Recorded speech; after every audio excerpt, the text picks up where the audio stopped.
Hambini fans, and welcome to another episode of Hambini's Sunday Reaming. I haven't done one of these for a while, but the cycling world is in complete pandemonium. Not pandapodium, but I'll give a free shout out to Joe there. Yeah, all sorts of shite has been happening, so I thought I would do one of my famous PowerPoints. Oh, fuck. Right. Is this fucking working? Is it actually fucking working? Got the pen in hand. Let's just check the fucking pen's working. If I had a blank there, the pen is working. Yes, so the regulars will know what all that is about. By Hambini, aged 5. Right, first off, the disclaimer, if you are new here, I guess the first thing is, don't believe anything you hear in this video. It is probably wrong. Read that. Right, I am 5 years old and I do have a princess safety blanket, and I've had the same princess safety blanket for 5 years, and it has become all stained with white stains from toothpaste. And I'm technically, well, I've applied patent pending for my journalist application, and that is so that I can ream Absolute Black some more next, well, as soon as my application is complete, and it gives me another line of defence. Others describe me as a twat, and if you are in the turbo machinery world, then that would be probably just a wanker. Right, firstly, oh god, shit, fuck. Right, firstly, is this fucking pen working? Right, the big news, well, is it big news? We've had another crank recall. We've had FSA, which is called Full Speed Ahead. I can think of other things beginning with fuck, arsehole, and shite. So fuck, shite, arseholes have got another crank recall in. Now, the wording of this, so the CPSC, which is, I have to say, out of the bodies that regulate, safety around the world, the CPSC are right up there. The UK mob, it's a lot more haphazard because it's left to local trading standards, and you generally don't get, for consumer grade products, that sort of a recall. For cars, it's different. So there's the VOSA, which is is a government agency that looks after car recalls, but we don't have that for bikes. I don't know what it's like in Australia, don't know what it's like in Germany. Oh, actually, I do know what it's like in Germany. But yeah, if you do know, if you've got any differences around the world, do put them in the comments below and see if your local entity is recalling these. But I digress. Basically, this part of the crank on the drive side is coming loose. Now, if you read the blurb, it just sounds like a fucking joke. FSA has received reports of crank arms becoming loose or wobbly and detaching from the crank spindle interface, held together by a press fit and bonding agent. Read that as fucking glue. Right, only the drive side crank arm is susceptible to the bonding failure. That's because the other end screws on so you can get it through your bike frame. This one is this one was, tickled me, right? It can become detached, creating a fall hazard, which could result in minor injuries. Fucking hell, man. If you fall off your bike, it's not a minor injury. A broken arm is not a minor injury. The NHS do not class those as minor injuries. A minor injury is fucking athlete's foot. Right, let me show you on the CPSC website. So this is the CPSC website. So you can see all the bits of the recall. They always do it in conjunction with the Canadian safety body, but there you go. So 277 reports of crank arm failures, and I guess this bit's important. It's been out there for about 2 years, just over 2 years, so it's not quite the 13 years of Shimano, but nonetheless, I mean, they weren't even on cheap bikes, really. $1,700 to $4,000 for the bike, so it may have come on the bike and you may not know about it. Right, let's go back to the PowerPoint. Right, next one. Stages goes fucking bankrupt. So I think Stages, in my sort of world, they were the first ones who brought out the affordable single-sided power meter. And those were out, I reckon, in the times of Bradley Wiggins, who is now like a nobody. He's like completely lost it. If you read his stuff in the paper, he's just, I don't know what's happened to him. I think the fame and whatever, divorced and some other bits and pieces, not right. They came out, and then I think Froomey took it on after that. But they were originally famous for these, Shimano bonded cranks with the power meter bedded into the crank arms. I think they were the first ones to come out with that. I did see maybe SRM and a few others had the hub-based power meters, but this was the first one in the crank. In the crank arms, and they did fairly well from that. Now, this is, well, I don't think it's been confirmed yet, but there was Escape Collective and a few other media outlets, of which I'm not one of them yet, who said that last week they binned all their staff off, laid them all off, and they stopped supplying suppliers. Some other media outlets said the UK distributor, who's a company called Saddleback, they're actually in bed with David Arthur. Take from that what you will. They basically said nothing. So they said they haven't heard anything from Stages. So there you go. I think realistically your warranty claims are going to go down the fucking pan. So as soon as the distributor,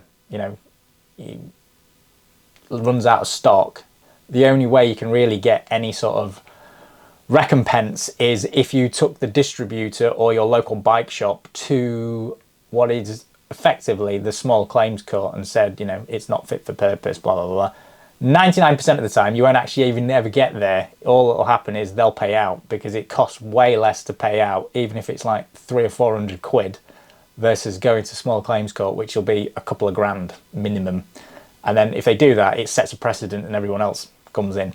Now, the other key bit is they did do some cycling computers, which weren't really that popular. But this thing, which is the Stages bike, I've seen loads of them in gyms around. So when I do, when I go off and do a job somewhere and then use one of like transit gyms, so Pure Gym or some of the others, McFit, if you're in Germany, they've got some of these bikes in some of their outlets, and I've seen loads of them.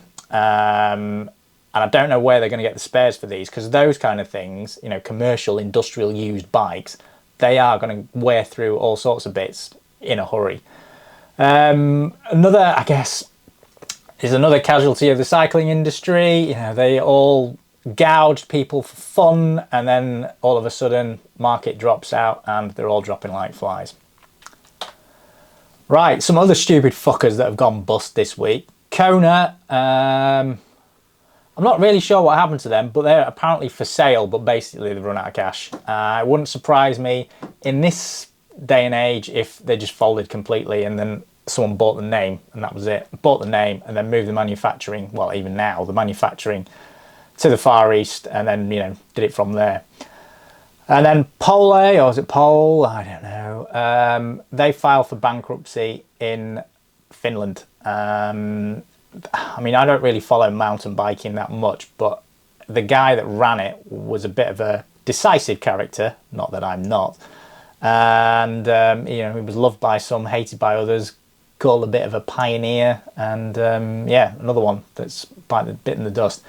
You can see a trend here, because all of these companies, I'm not saying, actually, I said all, a load of these companies were making, mega bucks in the COVID and just past COVID, and now the demand's gone. It's unlikely to come back because people have moved on, and I think people have moved on to scooters, is my personal opinion. I've got one, and I think it's great as a mode of transport, and the rate of scooter use has just gone exponential for me anyway. Right, who's it next in for the chop? What have I fucking done? Oh, jeez. There's some Zoom thing on my Wacom, so if someone knows, I haven't read the manual, fuck that. Right, next in for the chop. Now, Scott is partly owned by, I think, a Korean company, maybe 49% or 51%, and there's a bit of argy-bargy in there And they're not in a particularly good financial position by the sounds of it. I mean, fuck me, they've stopped sponsoring Francis Cade, so the world must be about to implode. So I think there could be the next in for the chop. BMC, Switzerland. Since when has Switzerland been a province of China? Never. Yeah, that's where their stuff's made. So there you go. And then Trek. So Trek, one of my esteemed acquaintances, you know who you are, in northern Italy, informed me that the Trek local subsidiary, if that's the right word, in Italy's like binned themselves off, and now southern Europe is covered by Spain. So someone in Madrid is covering the whole of southern Europe. And this contraction is not limited to just these companies. You can see it across the board. Specialized, I've never seen them have a sale, but yesterday on in the cycling press in the UK anyway, there was like 35%, 40% off some bikes. I mean, it's completely unheard of. And they're one of the big brands that you would say, you know, would be immune to all of this, but they're not. It's just ridiculous. When I say it's ridiculous, they deserve everything they get. I'm there, and people accuse me of selling my bottom brackets at a high price. Well, I don't really make much money on them, and I did it first of all for a laugh. And then I don't go and gouge the market. I think you're paying a fair. In fact, I think you're getting a bit of a bargain. Whereas this lot, who the fuck buys a £9,000 bike and thinks that it doesn't cost like £2,000 to make? If that, it's just ridiculous. And you've now got like the L2s of the world who have now come in, and the big boys that were there once before, they've got nowhere to go, because you can just, it's almost like slow motion. So all the Chinese companies, they're coming in, manufacturing expertise, which we'll come on to later in the show. And then these guys, they have to, you know, drop their prices to get their inventory out. But then what will happen is those manufacturing companies will probably ramp up the prices for the OEM and for the, you know, the big brands, and ream the fuck out of them. And I can't wait, because I think it's hilarious. Right, next one, QVist. This is I don't know if you've seen it. There is a patent dispute that's going on between QVist and Elite for this double ring ratchet thing that's, you know, out there in the world. Now, GCN did a video on this. In fact, well, there's a few people did a video on this, and the comments in the bottom after Elite released their wheels using this technology or using something like this were, oh yeah, Elite has lifted, you know, copied someone else's IP basically. What I've done is I put the QVist hub on the left hand side, so here, and then the Elite hub on the right. Now the Elite hub, you can this is an animated GIF, so you can see how this thing works. So you've got a ratchet on that side and a ratchet on that side. They almost look like Hearth teeth, and then this thing in the middle moves. Now the key difference here is, well, it's actually subtle, but if you look at this ring on this side, it doesn't move, it's fixed. So you've got it's slightly offset. The QVist one, which is here, has a spring on both sides, right? So this thing doesn't quite stay in the middle. I mean, I could have got this wrong actually, but anyway, the ratchet can move, or the spring can compress both ways. On this one, the spring only moves one way. Now, I think that's the only difference I could really tell between the two. Now, QVist apparently had this, and then Elite all of a sudden had this. Now, there is a bit of debate about when this was developed. Now, me and PT, we saw this a while ago. So here is actually us at the Elite stand. So there is PT, and for sentimental value, just so he remembers, this is when we went on our date to Dick Butts. I know that's not pronounced correctly in German, but there we go. And then the Atrium Hotel, back entrance to the Atrium Hotel. I'll stop my jokes right there. Right. Now, This is the QVist blurb. Now, I looked in a load of the comments of all of this, and there's a lot of anti-elite commentary, and I think it's fueled partly by QVist, but QVist aren't immune to bullshitting, in my opinion. It says here, we manufacture all our parts in-house. Well, I saw a video of the tour of their place in Pirna, which is in eastern Germany. In fact, it wasn't that long ago where that area of Germany, which was in the former East, was a fairly deprived area. So we, 1989, it was like that, and even today, it's not like the West. There's no fucking way they make their bearings in-house, okay? And now they're making a claim that we make all our parts in-house. What is the point of bullshitting? Because we all know you don't. If you did, you would be, you'd have a power bill that would put you out of business. So there you go. So 61802, 61803s, those kind of size bearings, they're buying them in from somewhere. So that is just basic bullshit. The next thing is this hub costs €420. That is a horrendous amount. Now, I appreciate that some of these parts are expensive to make, but €420 is still €420. Someone's going to buy them. I don't blame them for buying it, but if you're going for mass market appeal at that price, forget it. I mean, that's from me talking about bottom brackets, where my bottom brackets are like 300 quid. The top of the range ones anyway. There's something about that's going to come soon. Right, this is a history of what they did. And if you ask me, this is almost blind naivety. So I got this from I can't remember which website this was from, but this is a timeline of what they did. So in December 2021, QVist filed a patent application in Germany. They went and displayed it to every man and his dog at Eurobike in 2022. Right? Just bear in mind, looking at this timeline, it looks like that patent was only territorially for Germany. In September 2022, some person, probably at Eurobike, spotted it, put a patent in China, and it was granted. And then in December 2022, the territory was extended. So Elite has licensed it from whoever hasn't really committed an offence, because the patent's there. That's it. It isn't exactly the same as the QVist version, but it is very, very similar. Now, what do I think about this? Well, it doesn't really matter what I think. On the bottom of the GCN video, Roman Elsner, and I think this is the guy, I've seen his name and his picture in a few of the QVist videos and stuff. I mean, if you are going to go and do this, now, this is me being fairly serious here. If you're going to be a company that's like squeaky clean, not like me, who's like effing and blinding and people don't give a shit, don't go and do that. Do not go onto a GCN video and comment on the bottom because, and I can just see, you're in a pisser. It does not look good, and I've seen it where some people have taken that and then it's ended up in court because of your comments such as that.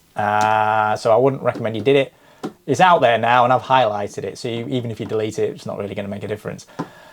So he's pissed, but you could also say, well, why did you go and show it to everyone that's out there? There you go. Now, my thoughts on this, what do I think about it? Well, I think QVist are unlikely to have the funds to go after Elite. There's one thing having a patent, but you need to have the funds to defend it. Now, I mean, some of the things on my bottom brackets, the physical features, anyone can copy, and I don't really make too much grounds about it. Some of the ways that those things are made is my IP. It's not, well, it is written down in places, and there's very few people who appreciate it. I mean, I have like Josh Pertner from Silka comes along and he goes, oh yeah, your $20 aluminium tube or whatever it's made out of comes along, machine it, I can produce them for $16 each, and the bearings, blah, blah, blah, blah, and you sell them off for whatever. That is, he doesn't understand at all some of the complexities with making something. So when you start to machine stuff that's very, very thin, controlling the dimensions and stuff like that, it becomes problematic. So I'm probably the only person who makes bottom brackets who pre-machines, waits for the thing to relax so that, you know, it can shrink, and then post-machine afterwards. And then the coating isn't quite anodized. It's a bit different to that. And also the materials, I think there's only about 3 people who have actually understood what materials are made of. But anyway, we're part of that. I've digressed, but you know, the Chinese market at the moment is where it's at. You know, 4 billion people live in China. That's way more than Europe, Australia, and America put together. So that is where it's at, and it's a developing country that has you know, disposable incomes increasing. So do Elite actually give a shit? Don't know, probably not. And then this one is a very important thing. Trying to compete with experts in manufacturing, you know, when it's sorted, when they've got it actually nailed, especially Chinese manufacturing, is like trying to drain the Dead Sea with a spoon. You are just gonna, you know, you're screwed. It's like trying to shovel sewage uphill. You just can't do it. You've screwed. So Roman and his colleague, I think he's Alfred, based in Perna, I think you're probably about to get annihilated, if I was going to be completely honest, because yes, you are going to have a niche that will go and want to buy German manufactured goods, but the bulk of them won't give a shit, and they'll just buy the cheapest one. And you know, if I was to take an example, let's take this. So this is a 9 Velo wheel set, and it has this hub. I think it's made by H-Works. You can buy that thing off AliExpress for 130 quid for front and back versus 420 euros for the QVist one. You know, this one will do the job probably just as good. And would you notice? I doubt it. There you go. Right, that is the end of the show. Remember to subscribe, like, lick me on Instagram, and if you've got any questions or comments, you know, whack them in the box below. And as always, keep banging your hairdresser.